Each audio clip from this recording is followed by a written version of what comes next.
During World War II, many Jewish refugees left their homes to avoid the fighting and ultimately escaped the Nazis. Because of this, 20 million people were without a home. Due to this, the United Nations, including Canada, set out to help war refugees. For example, Canada's involvement can be seen in Prime Minister Lester Pearson's participation of being the President of the General Assembly, along with being the chair of the Supplies Committee. However, by the end of the war in 1945, many Jews refused to return home but instead fled to the State of Israel. Due to this, many countries in the world put a limit on the number of refugees they would accept, causing the United Nations to resettle 1 million refugees by 1952, and eventually shutting down the IRO.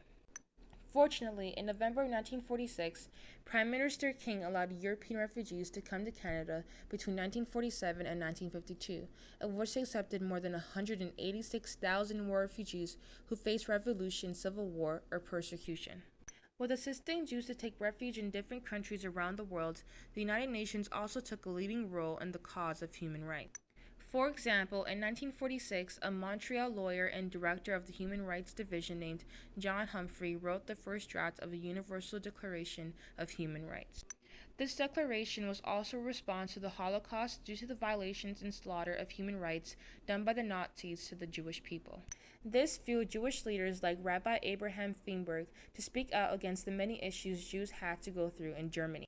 Because of this, the Holocaust and stories of many Jew refugees convinced many that these issues should not be accepted by society and governments around the world, highlighting one of the points of the Universal Declaration of Human Rights, which states that equal rights for men and women must be achieved to gain a better life with freedom for all.